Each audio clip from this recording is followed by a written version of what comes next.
les va a acabar la deconstrucción ahí. No, que acá te mandan al aire, no. Qué buena manera de arrancar. Nuestras palmas se disponen a aplaudir la llegada de Pablo Semán, que le ha tocado el termo invisible. Que es una ofrenda que le damos a los invitados más selectos, Pablo. Si vos ves en la pantalla, tu termo se invisibiliza casi por arte de magia. Pablo Semán es sociólogo, es antropólogo, es profesor de la UNSAM, tiene un termo invisible. Tiene un termo invisible, ha pasado su vida estudiando y sin embargo esto es una cosa que lo ha maravillado. Es como nuestra arma frente a gente brillante que viene acá, tipo Tal Kicillof cual. estaba como loco, Grabois como loco. Tal cual. Es loquísimo esto, es buenísimo. Claro, el fondo que Es bárbaro. Es bueno. Es bárbaro, ¿viste? Es bueno, voy a hacerme un set así de cosas Exacto, invisibles. termos invisibles. Para- Compras un traje de neoprene verde. Claro, Bueno. claro. No, en mi casa me hago un fondo y ropa del color del fondo. Exactamente. ¿Cómo andas, Pablo? Bien. Bueno, me alegro. Muchas gracias por venir. Te decía fuera del aire, no me quiero jactar de que leí todo lo que escribiste últimamente, porque me parece un poco pretencioso de mi parte, pero sí algunas cosas y sobre todo una entrevista que te hicieron en la agencia Pacurondo la semana siguiente a las PASO, donde, bueno, tratabas de pensar y de entender y de darle alguna vuelta a los resultados de estas elecciones, que lo primero que quiero señalar es que, a diferencia de mucha gente, a vos no te sorprendió. Sí, mira, primero, no leíste todo porque además lo que yo escribo, si no fuera porque escribo con Nicolás Belchinger, que es un colega, sería ilegible. Y no nos sorprendió ni a mí ni a Nicolás, y hay otro colega que escribe con nosotros, que es un joven alumno, ese sí, que se llama Ulises Ferro. La verdad es esto, nosotros escribimos algo durante la pandemia y algo a la salida de la pandemia, y nosotros escribimos más o menos 3 veces el mismo artículo, ¿no? Y nos autoplagiamos a nosotros, hace 2 años, hace 1 año y ahora. Bien. Y además yo escribí en 2012, que había que tener cuidado con el polo de la libertad, porque todo lo que dejaba fuera el gobierno era barrer bajo la alfombra una tormenta que se te iba a venir en contra. Está en página 12, ¿no? Se llama Un sujeto en plan de nacer. Alguna vez me gustaría contar cuál fue la respuesta del kirchnerismo a ese artículo, porque muestra por qué pasan las cosas. No es por casualidad que pasan, ni porque los otros son malos, que son malos tal vez. Sí. Pero ¿Cuál fue la respuesta? la respuesta Te habrán fue puteado en color. putearme, tratarme de boludo, decirme, no, vos pensás que no vemos las cosas. Sí, no las ven, obviamente. Decirme que al 8N no había ido nadie, que no había ido en jóvenes. O sea, me acuerdo que fui con un amigo que él me decía, no hay jóvenes. Sí. Y entonces le digo, hagamos una cosa, contemos gente, hacemos lo que hacen los sociólogos, contamos, y ahí vio que había jóvenes, pero al otro día me decían, no había jóvenes. Entonces la capacidad de negación, Claro. que uno puede decir, no, porque 2012 es muy lejos, hay mucha gente que tenía 8 años cuando sucedió esto. La capacidad de negación llega hoy, que todo el mundo sigue pensando en el festilindo, ¿no? Pero lo que quiero decir es, nosotros la última arremetida sobre la base de estas ideas, que yo las tengo desde 2012, la hicimos desde 2021, estamos en 2023, y nadie nos dio bola. Nadie nos dio bola. Y nos dieron bola recién cuando hicimos eso, pero les puedo mostrar los artículos, son casi los mismos. O sea, deberían hacernos un juicio por repetirlo. Por plagio. Por autoplagio, ¿no? Claro. Y digo en plural porque con eso lo hicimos con Nicolás y en parte con Ulises. Así que no es por eso que no nos sorprende. A mí lo que me sorprende es que se sorprendan. Y yo no lo digo por maldad ni nada, porque aparte la verdad es que en estas cuestiones lo más horrible del mundo es tener alguna razón. Claro. Porque aparte el mecanismo de negación que yo digo que todo el mundo tiene, también lo tuvimos nosotros. Yo les cuento una cosa sobre esto, que es, a mí también me sorprendió, en realidad, que es, el sábado anterior a la elección, con todos los elementos que nosotros teníamos y que permitían pensar que iba a pasar lo que pasó, yo escribí en Facebook, está así que es público, que había que olvidarse de las encuestas, que en esa semana se definía la elección y que mucha gente iba a hacer cosas que nosotros pensábamos que no iban a hacer. Y ahí yo seguí mi trabajo de campo y ya no haciendo entrevistas, sino escuchando. Porque lo que pasaba esa semana, si alguien, bueno, yo trabajo de eso, pero era escuchar permanentemente conversaciones y en esas conversaciones aparecía Milei. Sí. Y en ese momento, yo que, entre comillas, me la daba de suspicaz y de vivo y pensaba que Milei no había caído como todos decían que había caído, no es que no pude ver, vi que crecía, pero no pude decirme a mí mismo, está creciendo, y no pudimos decirnos a nosotros mismos, va a crecer. Claro. Lo veíamos en 22%, como decían las encuestas, las pocas que no lo veían caer, pero no veíamos el salto a 30, incluso a pesar de tener toda la evidencia de que sí. Entonces, les cuento esta historieta, porque no es que es la paja en el ojo ajeno, ¿no? Perdón, la viga en el ojo ajeno. Es la paja en el propio o la viga en el propio. Estaba confundiendo el dicho, lo dije mal. Es la viga en el propio. Bueno, la viga estaba en el propio también. Entonces, eso me hizo pensar mucho en los mecanismos de negación, que son poderosísimos. Porque si yo pienso, no cae, está subiendo, veo que está subiendo y no puedo decir, está subiendo, Claro.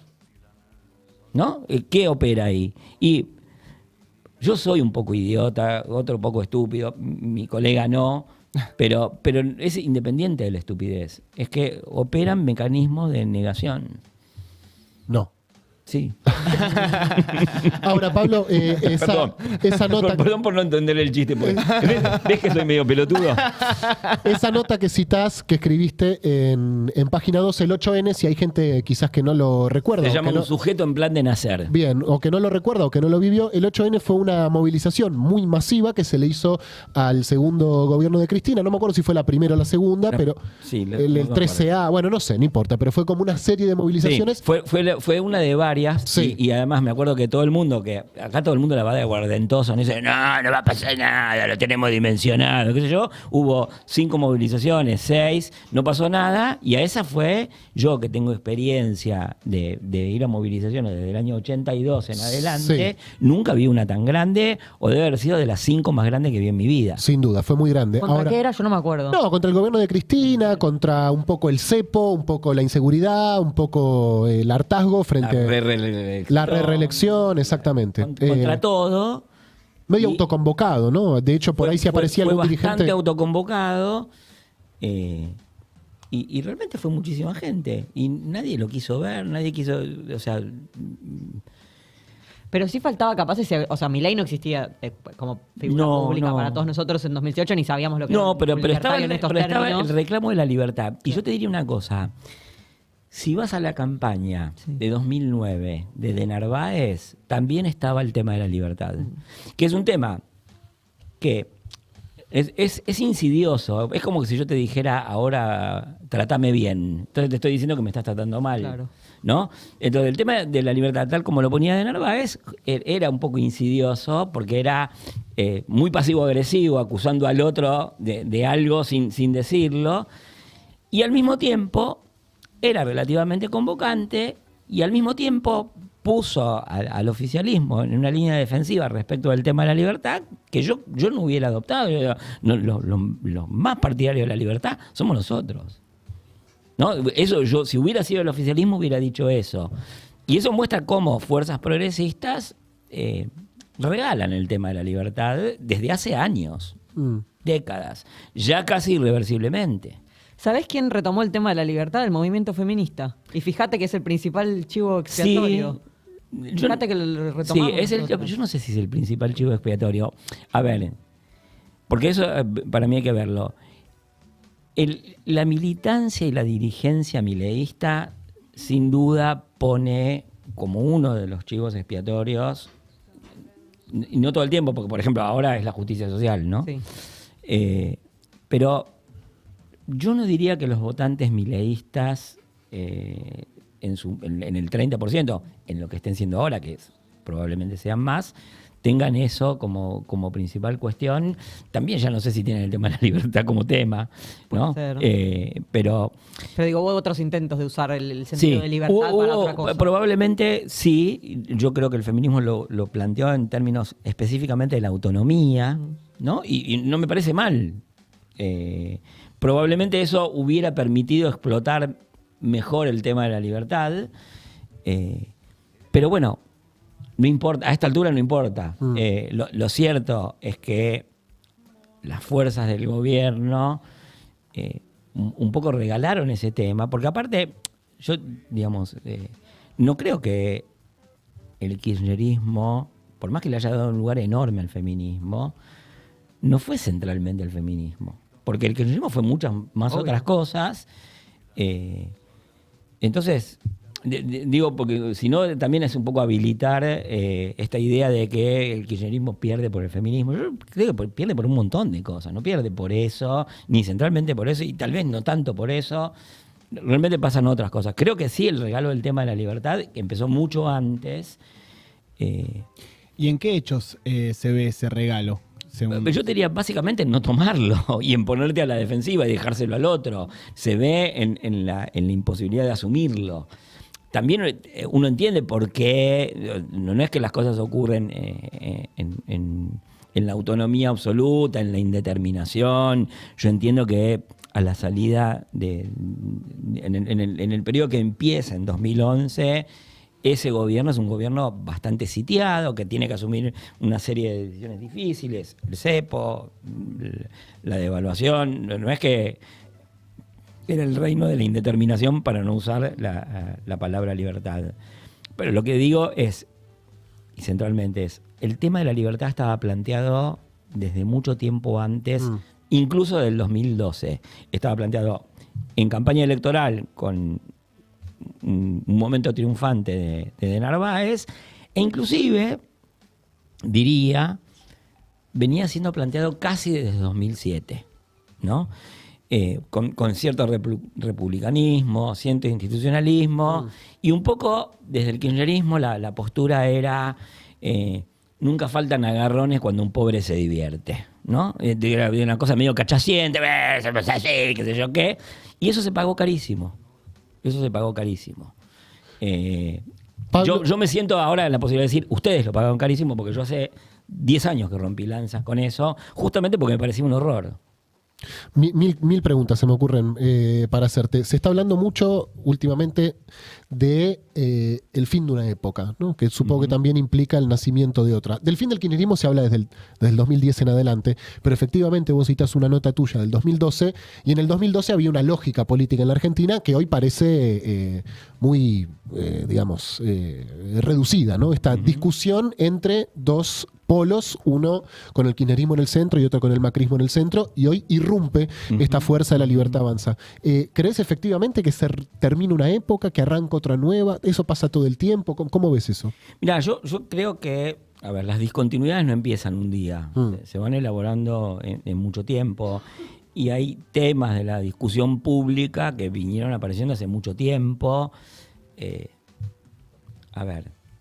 Hay una discusión pendiente en Argentina sobre el modelo productivo, que implicaba, entre comillas, un arreglo entre sectores, que cuanto más tarde se empezó esa discusión, peor es la relación de fuerzas para hacer esa discusión, ¿no?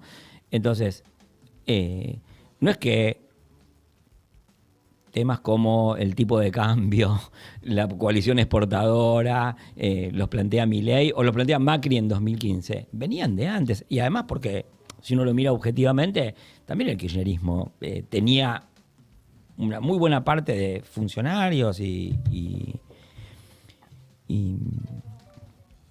dirigentes que pensaban eso. Porque aparte, perdonen que yo los lleve tan atrás, pero me parece interesante pensar las de cosas una, dale. En la cuenta regresiva, la cuenta crítica, que es, yo creo que y esto es una cosa que no es idea mía, lo dijo Pablo Gerchunov, que es un tipo más sabio que yo, ustedes pueden estar en desacuerdo, pero es más sabio que yo, que él decía en algún momento que en 2007 Néstor se debió haber levantado muy preocupado por el resultado de la elección, que muchos decían que había ganado, porque él se iba con muy buena imagen y había ganado con, entre comillas, apenas el 47, 8, 9%, 7, sin pasar el...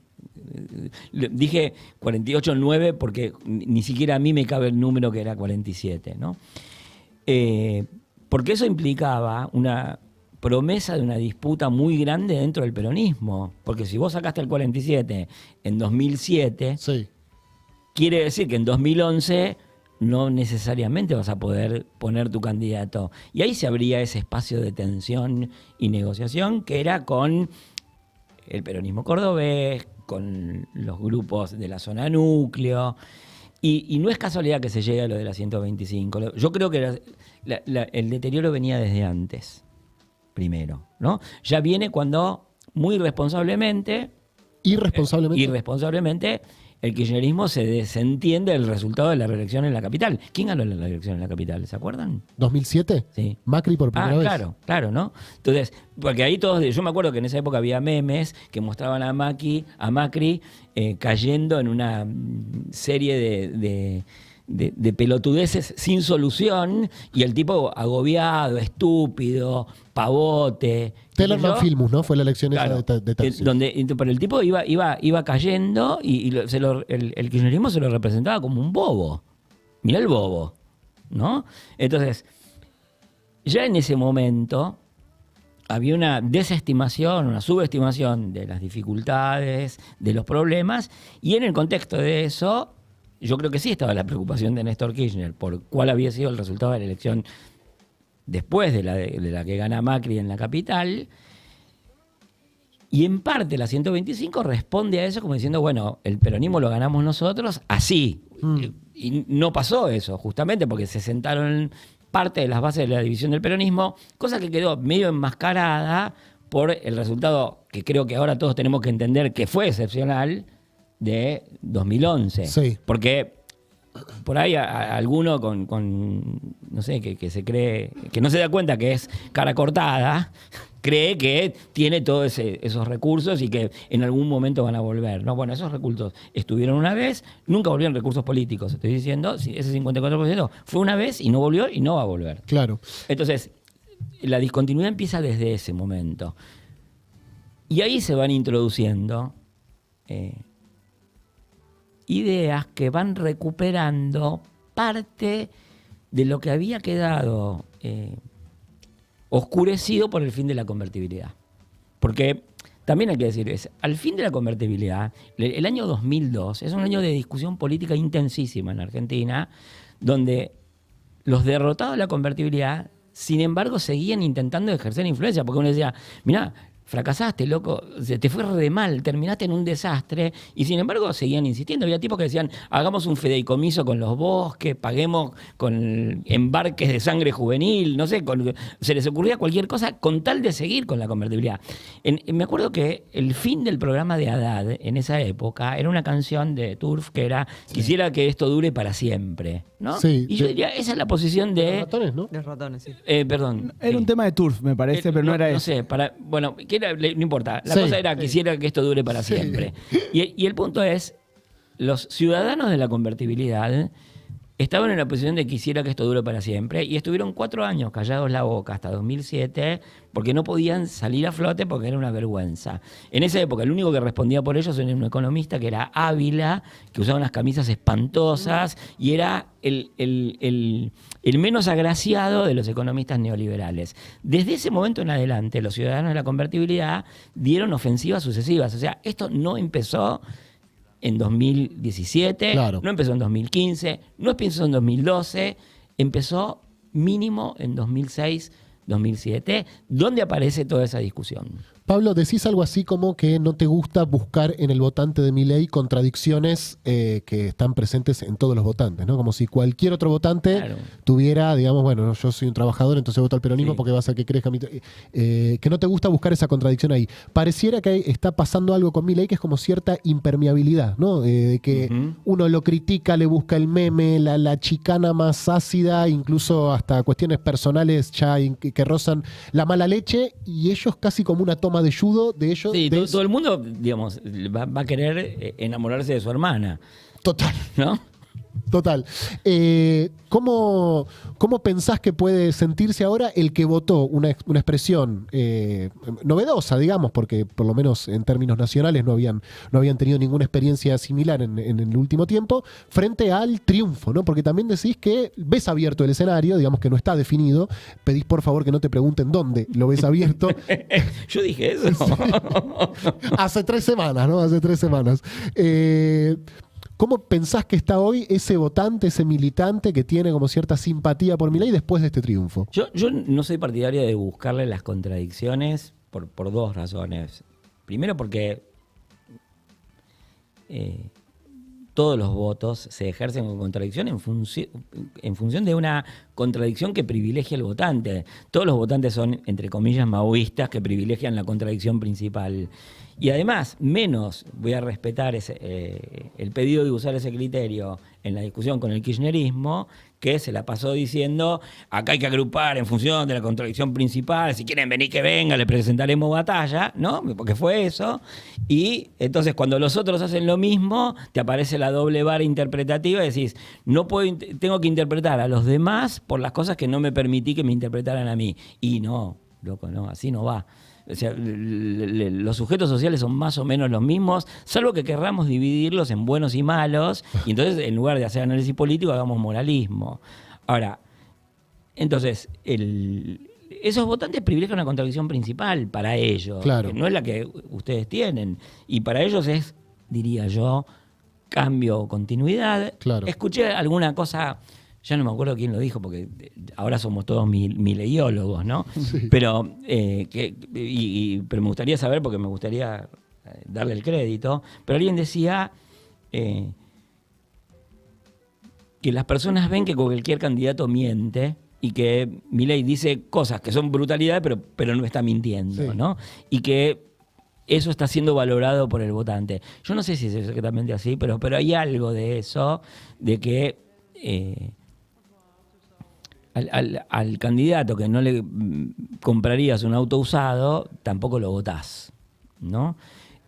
Algo de eso hay, y mezclado con esa cuestión de cambio, continuidad, de rechazo y de afirmación genérica, probablemente contradictoria, del valor de la libertad.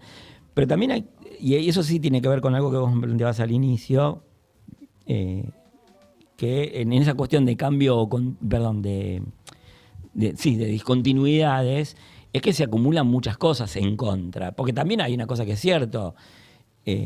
No sé, Churchill no pudo ganar, creo que su 3ª o 4ª elección, ya simplemente porque la gente no se lo bancaba que estuviera presente, porque había ganado la guerra, reactivado la economía, era Gardel, Lepera y los guitarristas, y igual... Era inaudible. Claro, ¿no? Entonces, eso también pasa. Pablo, sí. cuando las estructuras que tenemos para explicarnos el mundo dejan de explicarlo, como está pasando ahora, imagino más a nivel, no solo Milei acá en Argentina, ¿no? Son cosas que están pasando en distintos lugares, el mundo que cambió, el mundo del trabajo que cambió. ¿Qué operaciones tenemos al alcance para poder volver a encontrar algo que nos explique ese mundo y poder accionar sobre él? Porque si todavía estamos en esta ley de confusiones, es como, bueno, que no tenemos ni cómo ordenar lo que hacer. A mí me dicen pesimista, pero en realidad yo soy un esperanzado, porque la verdad que yo, si no fuera esperanzado, no estaría acá. Exacto, ¿ven? Ahora, lo que pasa es que hay que ver dónde poner la esperanza. Porque yo entiendo que hay una generación que se crió ganando elecciones. Sí, la mía. Entonces, claro, la desesperanza es perderlas. Sí, total. Bueno, la verdad es que si les gusta la lucha, la política, tanto como dicen que les gusta, bánquense perder elecciones. Y va a ser complicado. Porque yo creo que, y esto no lo digo para reírme, yo vengo de a ver, yo nací y tengo congénitamente la situación de minoría política. Yo me crié en una familia maoísta. Así que yo soy un caso extremo y conozco, incluso a pesar de no haberlo querido, la persecución política, ¿no? Porque fui perseguido antes de tomar decisiones políticas. Entonces, para mí, estos 20 años, en parte fueron un respiro. Porque la realidad política de la Argentina es que siempre que marchás te tiran tiros. no gases. Entonces, hay unas generaciones que se acostumbraron a creer que militar era poner un posteo en Facebook o a marchar sin que... Porque de última, realmente, lo que fue el macrismo no se compara con nada de lo que hubo antes. Claro. Con nada de lo que hubo antes. Uno puede decir es de derecho, pero es otra cosa lo que viene como promesa. Entonces, ante tu pregunta, yo digo, si la pregunta es ¿cómo interpelar? Y estamos medio descaminados porque no entendemos que para interpelar desde ciertos lugares que tienen que ver con ciertas ideas, esto lo digo, yo lo digo como una persona que tiene inquietudes igualitarias y democráticas. Y bueno, uno de los problemas de esta situación histórica es que quienes tienen inquietudes igualitarias y democráticas no están habilitados para interpelar por la razón que sea. Porque los otros lo construyeron, porque se mandaron las 40.000, la que sea, pero no están habilitados para interpelar. No, antes de eso yo digo cómo generar o encontrar nuevas estructuras que bueno, puedan explicar. entonces esa es la otra. No, te lo digo porque esa pregunta de cómo interpelar, yo la he visto hace 3 meses en el kirchnerismo, que la gente salía a hacer campaña y decían no sabemos cómo interpelar. Pero también lo empecé a ver hace poco en militantes bullrichistas que dicen no sabemos cómo interpelar. Y les pasa lo mismo que a los kirchneristas, aunque ustedes no lo crean, ¿no? Entonces, si la pregunta es esa, yo diría, bueno, capaz que un abanico muy amplio de actores políticos perdió la capacidad de interpelar. Hay que ver, qué sé yo, hay que analizar por qué sucede eso en un arco tan amplio. Ahora, la otra cosa es qué hacer los que tienen inquietudes democráticas, igualitarias, que defienden la autonomía de los sujetos. Y claro, ¿no? O sea, y ahí sí yo estoy de acuerdo que el feminismo le dio mucho espacio a eso. ¿Qué hacer hacia más adelante, pase lo que pase con las elecciones? Y ahí yo soy, porque como yo no soy, no pongo la esperanza en lo que pasa en las elecciones, sino que la pongo en la militancia, en la política, por más que yo no tengo ahora actividad específicamente militante, pero me parece que hay que pensar en esas cosas. Porque gane quien gane la elección, hay tejidos políticos que deben ser reconstruidos, porque, perdón, ¿no? O sea, y yo sé, les pido 1000 perdones, porque yo sé que con esto hiero, pero una generación política que se educó en la idea de la jefa resuelve, bueno, ahí hace falta un proceso de rehabituación política. Pero, a ver, hasta en el Partido Comunista Chino, diría hasta por lo menos hace un año, había facciones. Y había más pluralismo en el Partido Comunista Chino que en el discurso del verticalismo, del osindismo de izquierda, que fue lo que tuvieron hasta ahora. Yo no lo tuve, yo, digamos, decidí no ser parte de eso, ¿no? Entonces, quizás una de las cosas que hay que hacer es empezar de adentro para afuera y decir, bueno, ¿saben qué? El osindismo de izquierda no va. Y, por ejemplo, hay que hacer una relectura de lo inmediatamente acontecido hacia atrás, que es el gobierno de Alberto, no es el gobierno de Alberto, es un pacto de mala fe constitutiva entre Cristina, Alberto y Massa. Eso es lo que fue. Salvo que uno crea que hay alguno que manda todo y que hay que hacer como que hay uno que manda todo, ¿no? Bueno, entonces, para mí mi esperanza es que los jóvenes, que los que sigan y que tienen inquietudes democráticas igualitarias, puedan rehabituarse políticamente y pensar que la política no es solo ganar elecciones y que la política no es ponerse bajo el mando de un jefe omnímodo, omnisciente e infalible, cosa que nadie cree, ni siquiera del Papa. Leí hace poco... Estoy enfervorizado. Perfecto, Pablo. Una nota tuya en Revista Panamá que se llama La revolución no es un derecho, Sí. que tiene que ver con esto que venís hablando. Un poco, creo que es algo así como que somos una revolución, una generación que no quiere hacer la revolución, sino haberla vivido. Haberla hecho. O haberla hecho. Y a la vez siento que en la militancia libertaria hay un montón de pibes que por más que uno no esté para nada de acuerdo con la revolución que ellos quisieran hacer, sí están dispuestos a todo, a hacerla. ¿Lo ves de alguna forma así? Sí, yo creo que en Milei hay un componente revolucionario. No es una revolución que a mí me parezca el tipo de situación política que yo deseo. Yo, la verdad, que en esa misma nota digo, es muy gracioso hablar de orden revolucionario. Después hay que vivir un orden revolucionario, ¿no? Yo no creo haber expresado muchas veces simpatías por el chavismo, menos por Daniel Ortega, y estoy seguro de que por lo menos estoy siendo coherente conmigo mismo en rechazar un orden revolucionario, como rechazaría un orden revolucionario que provenga de Milei. Si eso va a ser así o no, me parece que es mucho más complicado porque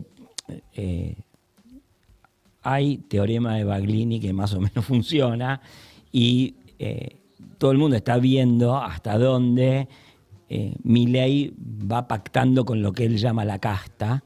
Y entonces su orden revolucionario va a tener un montón de negociaciones que lo van a volver más o menos un reformista de sus propias ideas, Claro. poniendo una dirección y graduando, y además, bueno, hay que ver qué pasa. Pasa también que hay otro problema, que para mí realmente esto es más importante y siempre queda fuera de discusión porque uno está discutiendo los partidos, las elecciones, los candidatos, los resultados, la interpelación, que es ¿qué expresa esto de la situación de la sociedad argentina? Lo que nosotros estamos viviendo es una crisis, antes que de la representación política, que es una crisis de la representación política, viendo la crisis de un final de época, de unas determinadas ideas que estuvieron en el centro, que también lo es, hay una crisis del Estado y una crisis del modelo productivo. Entonces, hasta Milei va a ser, para mí, presa de esa situación. Y la verdad es que, para exagerar un poco, veo menos peligro en el eventual orden revolucionario que yo creo que Milei no va a constituir, en los problemas de la estatalidad.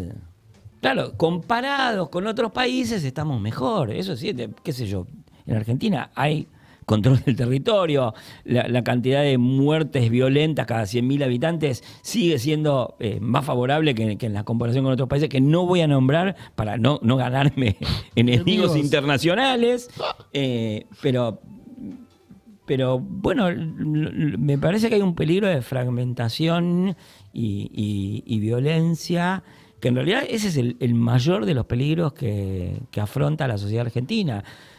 La sociedad argentina está frente a un proceso muy complicado donde el Estado relativamente no hace todo el pie que debería hacer porque se enfrenta a por lo menos tres grandes factores que son un problema para lo que era históricamente, que es flujos de capital que sorprenden todo el tiempo a los estados derivados de las más diversas situaciones internacionales, flujo de información. Uno diría, Argentina no tuvo tanto problema para hacer una campaña de vacunación, pero esa es una situación de los estados occidentales. Italia sí tuvo problemas, Francia en parte tuvo problemas, y después porque los estados enfrentan subjetividades que no admiten ser encuadradas en ningún régimen de igualdad, ni económica, ni social, ni simbólica. Entonces todo el mundo quiere que lo traten específicamente, claro, con consideración individual, y si no, te hace un juicio, ¿no? Entonces el régimen de las nuevas desigualdades, que es un libro de un francés que es Dubé, tiene mucho que ver con esa triple condicionamiento: flujo de capitales, flujo de información y subjetividades que el Estado no logra ordenar. Entonces el Estado sufre en eso y finalmente los que padecen son los órdenes sociales porque el Estado sirve para algo. Que eso es lo que Milei cree que no sirve para nada, que él cree que una vez apareció el Estado y no que las organizaciones sociales siempre tuvieron jefaturas políticas. Te voy a hacer las últimas dos. Voy a leer textualmente una frase tuya que me gustó y que va a molestar seguramente a varios del chat, que es: no hay nada más progresista que ser antiprogresista. Que es algo que bueno, pero eso no creo que les moleste, porque en el chat yo supongo que mucha gente, el progre antiprogre, ¿no? Es moneda corriente. Claro. Moneda corriente. No, y otra cosa que te quería preguntar era... Pero perdóname, ¿qué ibas a preguntar de eso? No. Lo iba a vincular con lo segundo, que es esta idea que emana de esta nota, que es, corregime si lo traduzco mal, la justicia social ya no significa nada para mucha gente. Sin embargo, evidentemente para Milei sí, ¿no? Porque tanto en su cierre de campaña como el día que gana la elección, centra sobre eso una parte importante de su discurso, ¿no?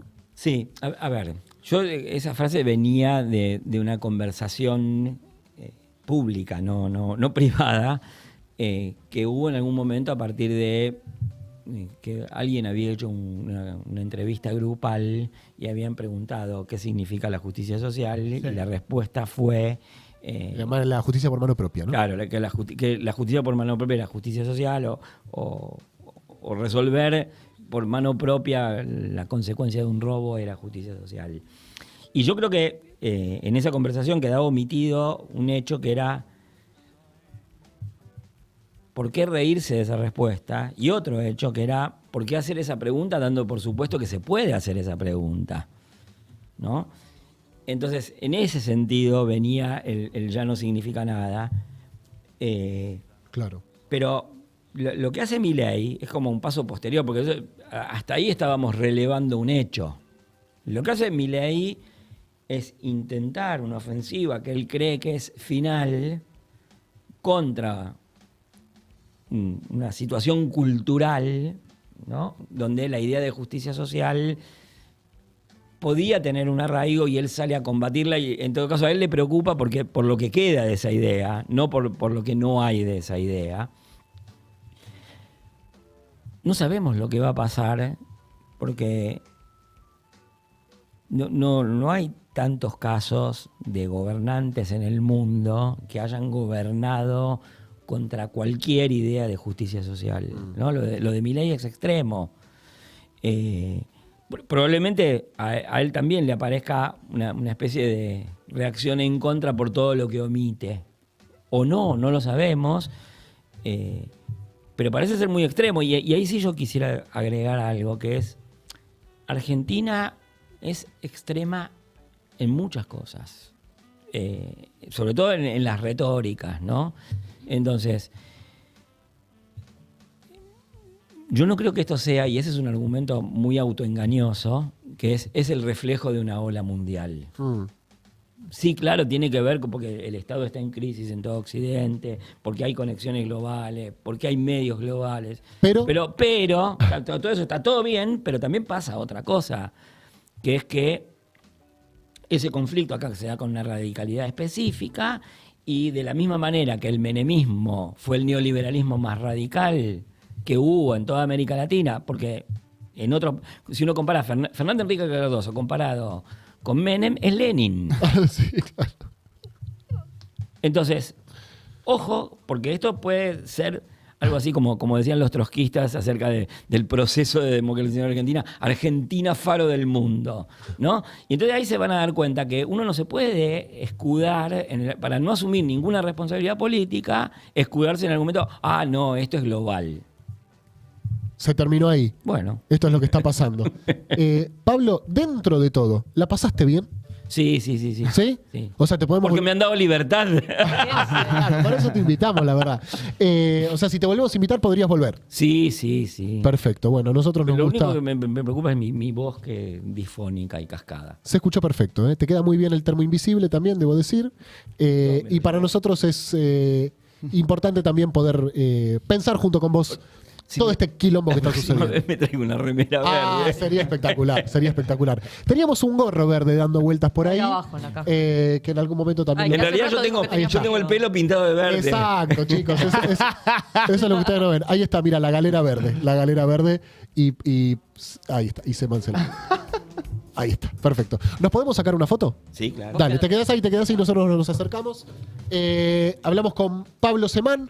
Es la segunda vez que lo hacemos, primera vez presencial, sociólogo, antropólogo, docente, y que nos ayuda también a pensar y a problematizar un poco todo esto que está sucediendo. Nos sacamos una foto y ya seguimos. Dale, tenemos que dar noticias, porque a todo esto no dimos nada de información, porque la gente dice qué día es hoy, cómo está la temperatura, a cuánto está el dólar, qué hora es. Todo eso en un ratito.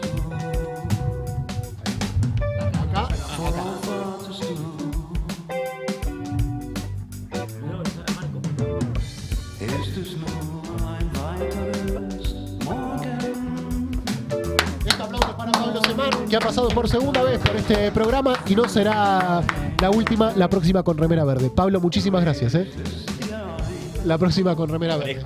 Amigos, ustedes no se vayan porque a este programa todavía le queda mucho recorrido por delante. ¿Qué tenemos? ¿Una tanda o una canción? Tanda, canción y ya volvemos. No se vayan. Es por las constelaciones, por un hotel, por el mundial. Es por todo y más. 3 estrellas por Gelatina.